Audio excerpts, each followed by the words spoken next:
존경하는 국민 여러분, 전 국무총리 정홍원입니다. 저는 오늘 피를 토하는 심정으로 국민 여러분께 절규하고자 이 자리에 섰습니다. 지금 이 나라는 상식도 윤리도 법도 없는 경우 없는 나라가 되어가면서 권력이 판치고 힘이 정의가 되는 세상이 되었기 때문입니다. 국민 여러분, 우리나라가 어떤 나라입니까? 일제 36년 강점기로부터 해방의 기쁨도 잠시, 북의 기습 남침으로 인한 동족 상잔의 전란을 겪으면서 우리나라는 세계에서 가장 못 사는 나라 중에 하나가 되고 말았습니다. 이러한 피폐한 상황을 극복하는 우리 국민의 저력은 참으로 위대하였습니다. 지난 반세기 동안 세계의 경제가 6.6배 성장한 데에 비해 우리는 350배나 성장하였습니다. 국민소득 3만 불, 인구 5천만 이상의 강국 대열인 30, 50 클럽에 세계 7번째로 당당히 진입하는 나라가 되었습니다. 이를 두고 어떤 외국 기자는 대한민국은 어느 날 로켓처럼 치솟은 나라라고 극찬한 바 있습니다.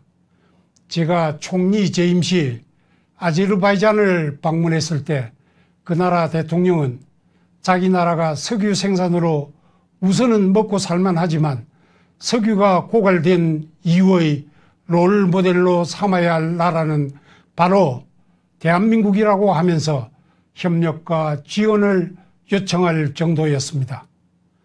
태국 등 동남아는 물론이고 중국, 러시아, 덴마크 등 세계 강국들도 우리나라에 대하여 각별한 관심과 우호적인 대우를 하려고 노력하는 모습도 보았습니다. 그때마다 가슴 저미도록 뿌듯함과 우리나라의 자랑스러움을 새삼 느끼곤 했습니다. 우리나라의 비약적인 경제성장은 자유민주주의의 확고한 토대 위에 박정희라는 걸출한 지도자와 함께 우리 국민들의 근면성실하고 창의적이면 도전적인 국민성에 힘입어 가능했다는 사실을 어느 누구도 부인할 수 있겠습니까? 이러한 탄탄한 경제를 토대로 민주화도 이룩함으로써 세계가 우리를 괄목상대하는 나라가 된 것입니다. 최빈국에서 세계 10위권 경제대국이 된 것에 대해 외국의 원조를 받던 나라에서 원조를 주는 나라가 된 데에 대해 외국인들의 시선이 어떠한지는 국민 여러분들께서도 많이 체험해 보셨으리라 믿습니다. 우리 모두 우리나라의 위상에 대해 그동안 얼마나 큰 자긍심을 느끼면서 살아왔습니까? 존경하는 국민 여러분, 자유민주주의의 바탕 위에 꽃피운 오늘날 번영의 과실을 우리만 따먹고 끝내도 되겠습니까? 결코 그럴 수 없고, 그렇게 하면 우리의 후손들에게 죄악을 범하는 일이 아니겠습니까? 우리 국민 모두는 이 번영과 자유를 더욱 진전시켜 더 나은 미래를 후손들에게 물려주고자 애써왔고, 역대 국가 지도자들도 벽돌 한 장이라도 더 쌓아 올린 지도자로 평가받고 싶어 노심초사하면서 그 직을 수행하는 모습을 보아오지 않았습니까? 그런데 이게 웬일입니까? 문재인 정부가 들어서더니 온 나라 전 분야에 걸쳐 쌓기는커녕 무너지고 깨지는 소리가 진동을 합니다. 이 정권이 들어선 뒤 지난 3년을 되돌아보시면 이 정권이 무엇을 한 것으로 기억되며 무엇이 업적으로 떠올려지십니까? 국가 안보가 튼튼해졌습니까? 북의 핵은 기정사실화 되어가고 있고 오히려 넌지시 핵주먹을 과시하는 지경이 아닙니까? 북핵을 포기시키겠다고 한 대통령은 그동안 어디서 뭘 하고 있었습니까? 개성연락사무소를 폭파하는 행위는 우리 대사관을 폭파하는 행위에 준하는 도발임에도 이 정부가 제대로 된 항의라도 한번 하던가요? 북한의 부부장에다 조리장이라는 자까지 나서서 문 대통령과 우리 정부를 향하여 철면피한 광대급, 국수 먹을 때는 요사 떨었다는 등 입에 담기도 싫은 말로 조롱을 하고 있으나 이는 곧 대한민국을 능멸하는 짓이어서 국민들만 전에 겪어보지 못한 치욕감에 분을 스스로 사겨야 하지 않았습니까? 북의 비를 맞추려는 듯 이 정부는 북주민들의 인권 개선을 위해 진력하고 있는 탈북민 단체의 허가를 취소함으로써 유엔 북한 인권보고관으로부터 한국 정부는 법의 지배와 국제인권법을 존중하라는 지적을 받는 일까지 벌어지고 있습니다. 그렇다고 외교 분야에서 성과라도 있었습니까? 중국에서는 대통령이 혼밥하는 푸대접을 당하더니 최근에는 미국 트럼프 대통령이 문재인 대통령을 싫어한다는 말이 공개적으로 보도되는 지경에 이르지 않았습니까? 경제는 어떻습니까? 이 정권 초기에 세계의 경제가 호황을 누렸음에도 우리 경제는 역주행을 계속하지 않았습니까? 이 정부는 처음부터 헌법이 보장하는 시장경제의 원칙과는 반대로 최저임금, 주 52시간 근무제, 원전 폐지 등 사회주의적 계획경제 방향으로 치달았습니다. 그 결과 경제가 추락하는 길로만 가고 있습니다. 청년 실업률이 21년 만에 최악이라는 보도가 오늘 우리의 경제 상황을 단적으로 표현하는 것이 아니겠습니까? 그럼에도 코로나 사태를 맞아 세계 경제가 어려움을 겪자 이에 편승하여 마치 세계 경제의 불황 때문에 우리 경제도 어려운 것처럼 얼버무리고 있지 않는가요? 특히 주택 문제는 온 국민의 삶과 직결되는 것임에도 수요와 공급의 균형을 이루는 시장경제법칙을 따르지 않고 세금으로 억눌려 가격 상승을 막으려고 하다가 선량한 1주택자까지 세금 폭탄에 허덕이게 만들고는 이제 두 손 들다시피 하는 상황에 이르고 있지 않는가요? 시장경제의 법칙은 어느 날 하늘에서 떨어진 것이 아니라 오랫동안 사람들의 경제생활에서 얻은 천리에 따라 조금씩 발전을 거듭하여 온 결과물입니다. 그렇기 때문에 세계의 많은 경제학자들도 현재로서는 최선의 제도라고 인정하는 것입니다. 이를 망각하면 역천자는 망한다는 사실을 깊이 새겨야 할 것입니다. 지난 3년간 적폐청산이라는 미명하에 각종 죄를 만들어 정적보복에 열중한 결과 전 정부의 관료, 정치인 등 수십 명을 구속하여 그 징역의 합의 100년을 넘는다고 하며 전 대통령은 3년이 지나도록 갇혀있는 후진국적 상황을 보이고 있습니다. 결국 이 정권이 들어선 뒤 조선시대의 사화와 같은 피바람을 일으켜 나라를 두 쪽 낸 것밖에 한 일이 없다고 해도 할 말이 없지 않는가요? 대통령 취임사를 실현한 유일한 것이 한 번도 경험하지 못한 나라를 만들었다는 것 아닌가요? 지난 2월 3일 저는 대통령에게 보내는 공개 질의를 통하여 대통령이 자유민주주의를 지킬 의사가 있는지와 현 정부의 실정에 대하여 조목조목 질의하면서 답변을 요구하였고, 대통령이 헌법을 준수할 의사가 없으면 그 직에서 물러날 것을 요구한 바 있습니다. 그에 대한 어떠한 답변도 듣지 못했음을 이번 기회에 국민 여러분께 보고드리며, 국민 여러분과 함께 제 질의에 대한 대통령의 답변이 있기를 다시 한번 촉구하는 바입니다. 그 질의에서도 지적하였지만 무엇보다도 큰 문제는 대통령의 신뢰 상실입니다. 필부도 한번 신용을 잃으면 모든 것을 잃는 법이거늘, 하물며 일국의 대통령은 신뢰가 생명같이 중요한 덕목 아니겠습니까?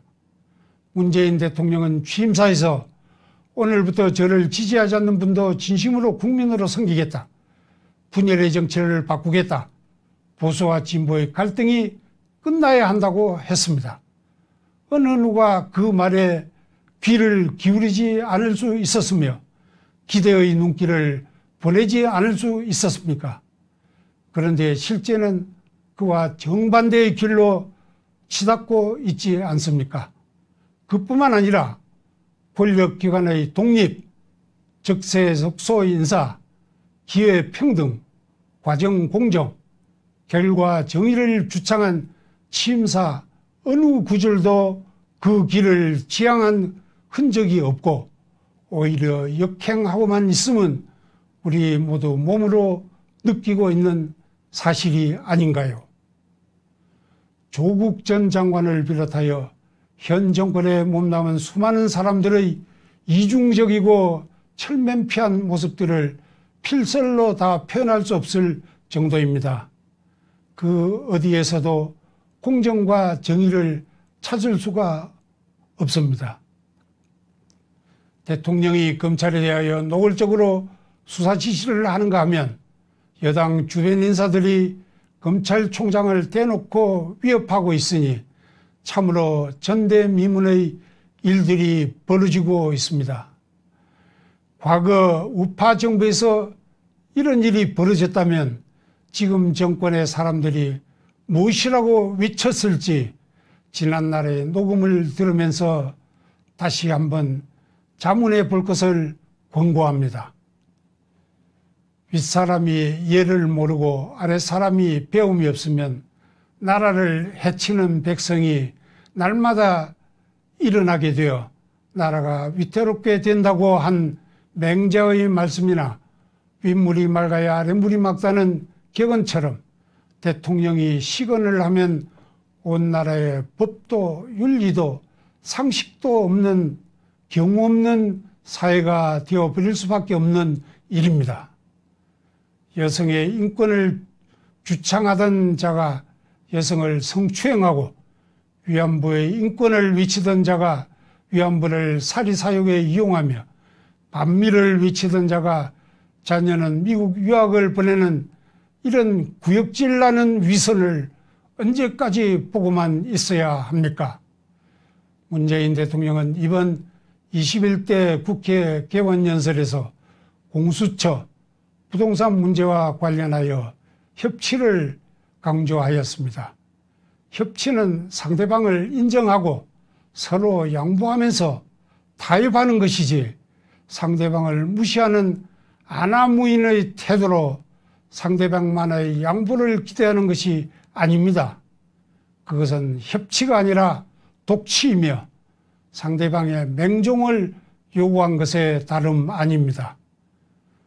국회 법사위원장을 야당이 맡는 것은 오랜 전통이 되다시피 하였음에도 이를 무시한 것을 비롯하여 국회의 전 상임위원장을 여당이 독차지하는 상상 밖의 의회 독재를 하면서 협치라는 말이 어떻게 나올 수 있는가요? 대통령은 먼저 여당에 의회 독재 문제부터 시정하도록 요구한 뒤 협치 운운하는 것이 순리입니다. 존경하는 국민 여러분, 최근의 여러 정황은 우리를 더욱 참담하게 만들고 있습니다. 북한의 6.25 기습남침으로 국가 존망의 위기에 직면하였을 때 국군 용사들의 목숨을 내건 사투는 우리가 모두 영원히 기억하면서 추앙하여야 할 일입니다. 미국이 전쟁 영웅을 어떻게 대우하는지 우리는 감동 어린 눈으로 보아오지 않았습니까? 뛰어난 정과를 올려 나라를 구하는 데 일조한 백선엽 장군이 별세하였음에도 정부는 국가적인 추모의 장을 만들어 기릴 생각은 추호도 하지 않았습니다. 오히려 국민들이 나서서 조문처를 마련한 등 추모 열기가 온 땅에 가득하였음에도 대통령은 조문은 물론 조사 한마디 언급하지 않았습니다. 그에 반해 미국 백악관은 한국이 지금과 같은 자유민주공화국이 된 것은 백선엽 장군 덕분이라는 조사를 보내지 않았습니까? 이럴 수가 있는가 하는 분노가 치밀어 올랐던 것은 저만의 심정이 아니었을 것으로 생각됩니다. 이건 분명 정상국가가 아닙니다. 그에 반해 차마 입에 담기도 어려운 몹쓸 짓을 하다가 극단적인 선택을 한 박원순 전 시장은 서울시 장례로 예우를 하면서 집권당은 그 뜻을 기억하겠다는 흰수막까지 내걸었으니 국민 여러분, 이 일을 어떻게 해석해야 합니까? 현재 계류 중인 울산시장 선거 부정사건, 라임, 옵티머스 등 각종 부패 사건, 서울, 부산시장 등 여성 추행 사건, 그 밖에도 각종 비리 사건들에 대하여 집권층 사람들은 수사기관을 윽박질러 적당히 덮고 넘어갈 수 있을 것이라고는 추호도 생각하지 말기 바라며, 검찰은 국민들이 엄중한 감시의 눈으로 지켜보고 있음을 유념하여 철저한 수사를 통하여 진실을 규명하여야 할 것입니다. 아울러 많은 사람들로부터 4.15 선거가 부정선거라는 주장이 제기되고 있습니다. 현재 103개 선거구에서 선거소송이 제기되어 있으므로 그 투표함을 개봉하여 신속하게 당부를 밝혀야 할 일임에도 왜 이를 미루고 있는지 묻고자 합니다. 정부나 중앙선관위는 선거소송의 신속한 진행을 촉구하여 국민의 의혹에 대한 진위를 하루속히 가릴 것을 요구합니다. 국민 여러분, 정권의 폐악과 잘못은 오로지 국민들의 준엄한 심판에 의해서만 교정될 수 있습니다. 오늘의 번영을 더욱 발전시켜 후손들에게 물려주는 자랑스러운 국민들이 되려면 국가가 자기 돈 성심 쓰듯 주는 돈에 현혹되지 않는 이성적 자세가 필요합니다. 국가는 일시미봉의 선심정책으로 국민을 현혹할 것이 아니라 근본 문제를 해결해야 합니다. 정부가 일자리는 창출 못하면서 국가 예산으로 지원금을 주어 달래거나 시답잖은 임시직을 만들어 일자리를 늘렸다고 자랑하면 국민들은 나라 돈으로 선심만 쓰지 말고 제대로 된 일자리를 만들라고 요구하는 현명함을 지녀야 합니다. 무턱대고 추경하면서 나라의 부채를 한없이 늘려가는 행태를 막지 않으면 그리스나 베네수엘라처럼 국가 부도 사태가 닥칠 수밖에 없습니다. 화상을 입은 뒤에야 불이 난 줄 아는 국민이 되어서야 되겠습니까? 국민이 눈을 부릅뜨고 있어야 정부도 정신을 차리고 제대로 작동하게 됩니다. 이 기회를 빌려 법원과 검찰에 한 말씀 드리고자 합니다. 사법기관이 존재하는 이유는 국가와 사회에 정의를 세우기 위함이 아닙니까? 천지가 무너지더라도 사법기관이 정의를 지키면서 국민의 자유와 권리를 찾아주는 최후의 보루가 되어야 합니다. 판사, 검사 여러분들은 오로지 정의의 사도라는 자긍심을 갖고 훗날 역사에 내가 어떻게 기록될 것인가 하는 것을 늘 마음에 새기면서 직에 임해 주실 것을 부탁드립니다. 지금 지지부진한 각종 비리사건 수사나 상식에 부합하지 않는 판결에 대하여 법원 검찰의 깊은 성찰이 있으시기를 국민의 한 사람으로서 간곡히 당부합니다. 또한 언론에 대하여도 한 말씀 드립니다. 언론은 사회의 공기로서 파수꾼과 같은 역할을 하여야 하지 않는가요? 이를 위해서는 진실, 정확, 공정이 생명일 것입니다. 이 정부 들어 언론 환경이 매우 열악해졌습니다만 언론인 여러분들도 스스로 소금의 사명을 다하고 있는지 한 번쯤 성찰해 보시기를 바랍니다. 비판할 것을 못하고 왜곡하여 기사를 낸다면 그 기록들이 두고두고 여러분의 양심을 괴롭힐 것임을 새겨주시기 바랍니다. 마지막으로 야당에게 한 말씀 드립니다. 여러분들은 집권 세력이 잘못된 길을 갈 때 이를 바로잡기 위해 존재하지 않습니까? 지금 폭정에 신음하는 국민들은 나라가 흔들거리는 모습을 억장이 무너지는 심정으로 지켜보면서 제대로 된 나라, 제대로 된 정치를 할 정당을 간절히 희구하고 있습니다. 무엇보다 자유민주주의와 국가 안보 그리고 시장경제를 확고히 지켜줄 정당, 그리하여 국민들이 안정된 삶을 누릴 수 있게 되기를 간절히 소망하고 있습니다. 현재의 국가 상황으로는 그것은 야당만이 할 수 있는 일임을 국민들은 잘 알고 있기에 그 의지가 확고한 야당을 갈망하고 있습니다.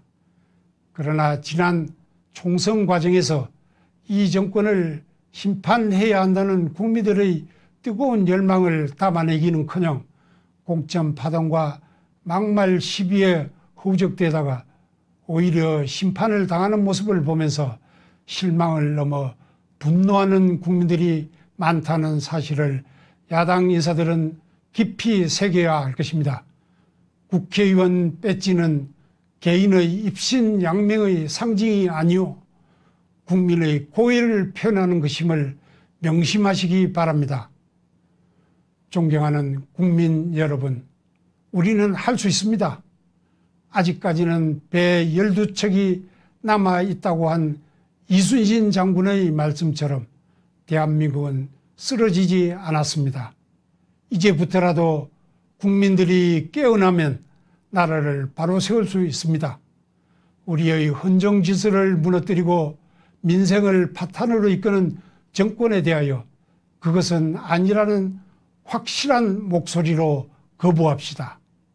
사회 지도층을 비롯하여 나라를 걱정하는 국민 모두가 자기 위치에서 올바른 구국의 목소리를 드높입시다.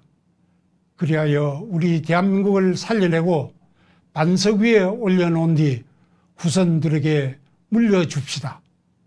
감사합니다.